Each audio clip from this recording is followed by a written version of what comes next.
Well, good morning, everybody. Good morning. You didn't think you'd get to see me today, but here I am anyway. So I'm going to be on the online program of Sabas. And you can see here that just like we've practiced before, we just go to the menu here because this is unit one, right?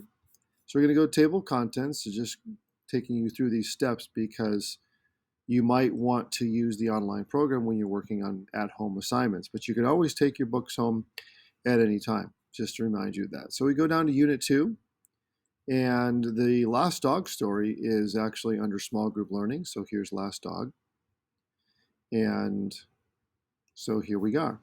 So this is the story itself, but also over here are other items that are from your book. So here's language development. So we're going to talk about today is we're going to talk about what's called conventions, and we're talking about simple and compound subjects and predicates. So I'm just going to read this to you because every sentence, it says, has a subject and a predicate, and that expresses a complete thought. The subject tells whom or what the sentence is about. The predicate tells what the subject is or does, or what it has done, or what has been done to it. So you have to be used to this academic language. We're used to the word subject, but I don't think we're used to the word predicate.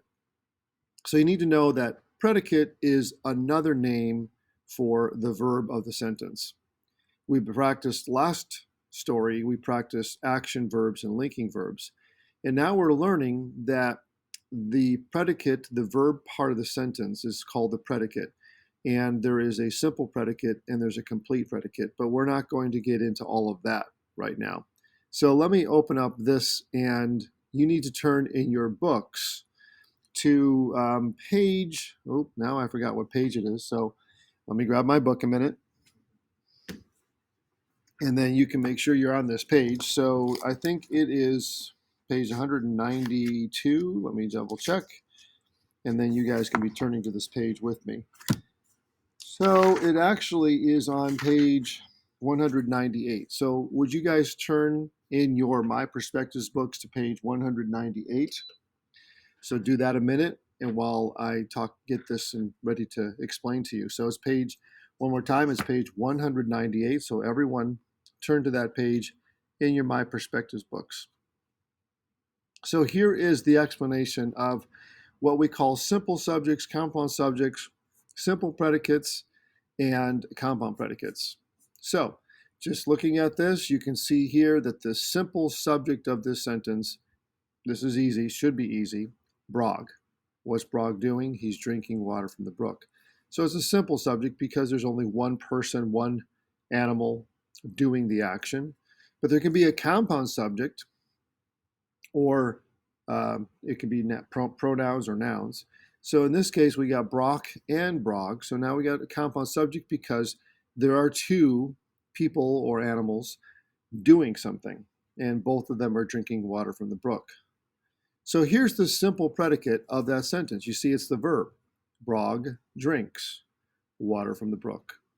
So that's the simple predicate. Now, in this last sentence, that's called a compound predicate.